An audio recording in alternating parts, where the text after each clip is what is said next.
Online business easy हो जाता है जब प्रोसेस समझ में आ जाए। और 45,000 इन 45 डेज अर्निंग चैलेंज के डे 8 में हम इस प्रोसेस को सीखने की कोशिश करेंगे, क्योंकि अर्निंग से पहले लर्निंग जरूरी है। तो चलिए मैं आपको बताता हूँ कि आज हमने क्या क्या सीखा। आज हमने वन डिलीवरी वेबसाइट के बारे में जाना। अगर हमारे पास कोई प्रोडक्ट है और हमें उसकी शिपिंग करानी है तो कैसे हम इस वेबसाइट के थ्रू उसकी शिपिंग करा सकते हैं। ये वेबसाइट कुरियर सर्विसेज देती है। आज मैंने इसकी कई वीडियो देखी जिसमें मेरे को इसका थोड़ा थोड़ा इंटरफेस समझ में आया है। और इसमें एक प्राइस कैलकुलेटर भी होता है। अगर हमारे पास कोई आइटम है और इसको हमें शिप कराना है तो उसमें कितना खर्चा आएगा ये हमें बता देता है प्राइस कैलकुलेटर। यहाँ पे देखो ये रहा रेट कैलकुलेटर।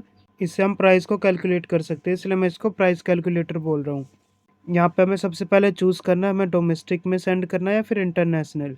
डोमेस्टिक मतलब अपने इंडिया के अंदर हम एक जगह से दूसरी जगह पे सेंड करेंगे, और इंटरनेशनल में एक कंट्री से दूसरी कंट्री में हम सेंड करेंगे। डोमेस्टिक पे क्लिक करते हैं। एंटर पिकअप पिन कोड पे हम यहाँ पे अपना पिन कोड डालेंगे। इसके बाद यहाँ पे एंटर डिलीवरी पिन कोड, जहाँ पे आपको डिलीवर करना है ना वहाँ का पिन कोड डालना है। यहाँ पे देखो मैंने नोएडा का पिन कोड डाला हुआ है। यहाँ पे देखो सरफेस का प्राइस दिखा रहा है और एक्सप्रेस का प्राइस दिखा रहा है। इसका मतलब क्या है? सरफेस मतलब रोडवेज से जाएगा, एक्सप्रेस मतलब एयरवे से जाएगा, जिसे हम हिंदी में सड़क मार्ग और इसको वायु मार्ग बोलते हैं। अब यहाँ पे आपको पैकेज का टाइप सिलेक्ट करना है। आपका जो प्रोडक्ट है उसको आपने कैसे पैक कर रखा है, प्लास्टिक का कवर है या फिर कार्डबोर्ड है, यहाँ पे सिलेक्ट कर लेना। उसके बाद यहाँ पे वेट डालते हैं। अगर वेट ज़्यादा होगा तो डिलीवरी चार्जेस भी ज़्यादा होंगे। आप यहाँ पे डायमेंशंस भी डाल सकते हो, लेंथ, ब्रेथ और हाइट।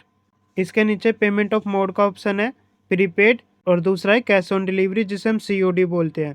प्रीपेड के लिए दिखा रहा है ये 37 रुपये सरफेस पे, और अगर हम कैश ऑन डिलीवरी करेंगे तो इंक्रीज हो जाएगा। ये देखो 84.21 डिलीवरी इन 1 डेज। और इसने नीचे ब्रेक भी कर रखा है यहाँ पे कि कौन कौन से चार्जेस लगेंगे।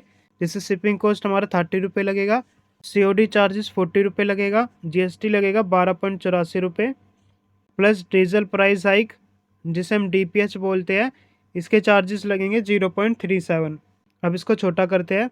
ये मैं इसलिए देख रहा हूँ क्योंकि मैंने सोचा था मैं एक ईयरबड्स लूँगा और उसको ऑनलाइन सेल करूँगा।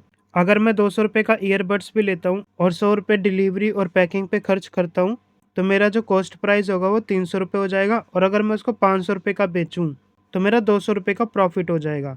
अगर पॉसिबल हुआ तो इसको एक बार ज़रूर ट्राई करेंगे, क्योंकि ई-कॉमर्स में प्रॉफिट बहुत ज़्यादा होता है, लेकिन तब जब प्रोसेस हमें अच्छे से समझ में आ जाता है। लेफ्ट साइड में और भी ऑप्शन है, इन पे क्लिक करके हम देख सकते हैं अपना डैशबोर्ड वगैरह। यहाँ पे कुछ चीज़ें दिखा रहा है जैसे एक्शन रिक्वायर्ड है, ये पता नहीं क्या दिखा रहा है।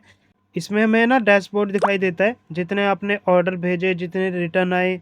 रिटर्न ऑर्डर को इसमें RTO बोलते हैं, फुल फॉर्म होती है रिटर्न टू ओरिजिन। जो ऑर्डर हम शिप करते हैं, शिप करने के बाद नहीं पहुंचते और वो वापस आ जाते हैं, उन्हीं को हम RTO बोलते हैं। यहाँ पे हम ऑर्डर्स पे क्लिक करते हैं। इसके अंदर भी कई सारे ऑप्शन है। फॉरवर्डेड ऑर्डर्स मतलब जो भी आपने भेजे हुए हैं।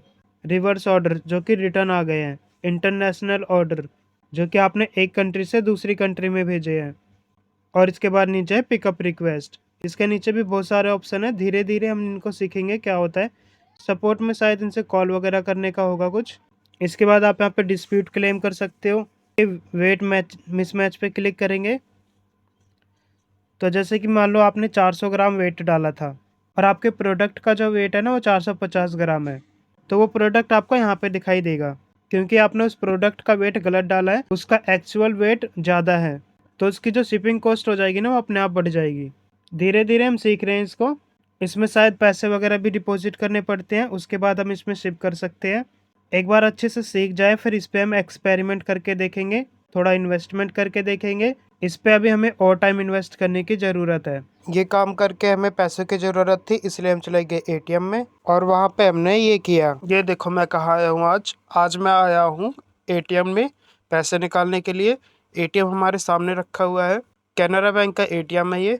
सबसे पहले हम 10 बार दबाएंगे क्लियर बटन। क्यों दबाएंगे हमें खुद नहीं पता, मगर दबाएंगे। अब हम लगाएंगे अपना कार्ड। कार्ड पे जो ये सिम जैसी बनी है ये अंदर की तरफ होना चाहिए, ऊपर होना चाहिए। कार्ड लगते हैं, हमारे सामने ऑप्शन खुल के आ गए हैं। डोमेस्टिक पे क्लिक करते हैं, वेट करने के लिए बोल रहा है, वेट करते हैं। अब हम यहाँ पे इंग्लिश पे क्लिक करते हैं, प्लीज एंटर योर पिन बोल रहा है। पिन एंटर करते हैं। चलो पिन हमारा है, मैं क्यों बताऊं, मैं डाल के कंटिन्यू पे क्लिक करूंगा।